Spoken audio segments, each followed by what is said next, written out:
But that's a love I would say is a love that we want to do more of.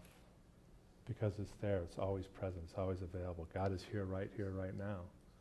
So we can choose this if we want to. And there's a great passage in Corinthians, and this is 1 Corinthians 13, 4 through 7. And you hear this a lot in wedding ceremonies. And think about this from the love that you show to whomever. Love is patient. Love is kind. It doesn't envy. It doesn't boast. It's not proud. It's not rude. It's not self-seeking. It's not easily angered. It keeps no record of wrongs. You ever caught yourself saying, well, you did this? Is that love? Love does not delight in evil, but rejoices with truth. It always protects, it always trusts, it always hopes, and it always perseveres. Does that sound like a good love? A love that you all want to have? A love that you can all be?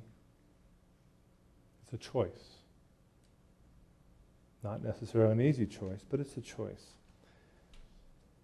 You know, at the burglary, it was pour me, right? Until I chose differently. And I know that we always have different ways of looking at things, and a lot of you have probably seen this before. Huh? Has anybody ever seen that? Has anybody not seen that? What do you see? Rick? I see a woman looking that way. Tell me about the woman. She's French. Yeah. Is she young or is she old? She's 23. Okay, who sees somebody else in that picture? George. Okay, Roz. There's an old lady and a young lady. Do you see the old lady, Rick? The old lady's got a big nose. You look at her chin here. You look at her mouth, her nose, her eye.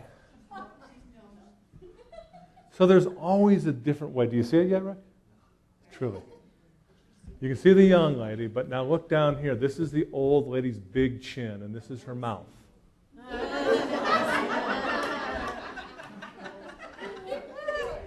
So there's always a matter of choice. I had the privilege of having breakfast with Mark Victor Hansen one time when I was at a seminar. And Mark is an interesting man. He really walks the talk. The Chicken Soup for the Soul and all the other books he's had. And he told a story about the subway. And it was a great example of a paradigm shift, a different way to look at things. It was a Sunday morning New York City subway. How many people have ever been on a subway? Okay, so you can relate to this. Sunday morning, New York City, pretty quiet on the subway Sunday morning. People are sitting there sparsely, just a few people in the cars, reading their paper mostly, drinking coffee.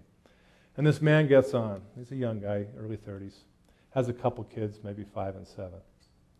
And he sits down in the subway, oblivious to everything that's going on. And his kids are running up and down the subway car, being kids, being little boys, right? And they're yelling and they're screaming. And it's getting to the point where, they're making a little bit too much noise for people that want to read their paper, right? And suddenly one of the boys bumps one of the kids and spills his coffee. One of the people in the car spills his coffee.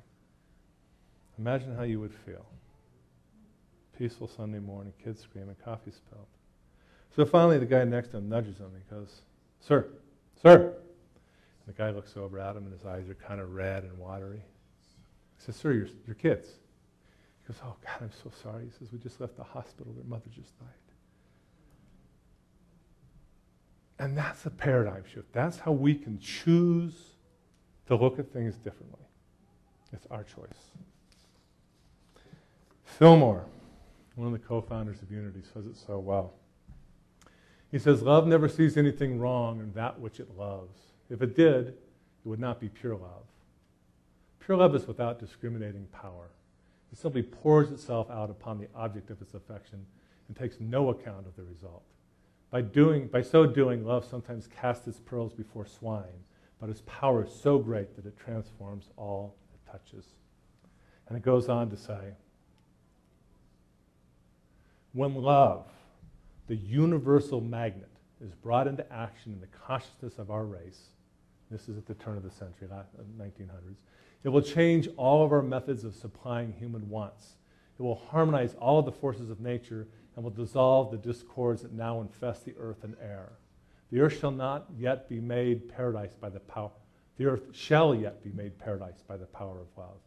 That condition will begin to set in for each one just as soon as he develops the love nature in himself. Powerful. This lesson's been going around for 3,500 years. Are you ready? Are you ready to take it to the next level? Are you ready to develop the love nature in yourself? To give yourself credit for who you are. Love. Each and every one of us. We're love. The song today, it may sound strange, but the world won't change till we rearrange our mind. Is it time to rearrange our mind?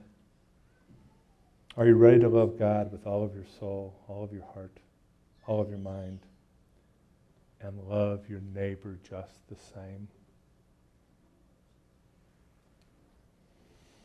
Are you ready to love with agape love?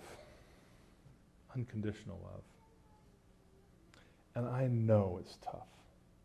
It's clearly tough to do that when you don't feel it's reciprocated. It's a challenge when somebody steals from you. It's a challenge when somebody talks behind your back or doesn't talk nicely about you in front of your face. It's a challenge when somebody betrays you or physically hurts you. But are you ready? I invite you to take baby steps with me. I know that we all want to be loved. We all want to be accepted. It's human. It's innate. We are love. For our meditation today, we're going to do something just a little bit different. We're going to sing the song, How Could Anyone Ever Love You, again. This time we're going to do it, and we're going to share God's love, that unconditional love that's always present, always available, always in abundance.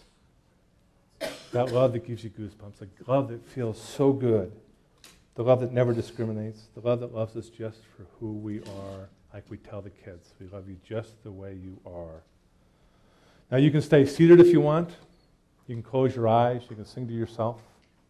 You can just listen and feel the music. Or you can stand up and share your love with the folk next to you if they're open to receiving that love. You get the picture.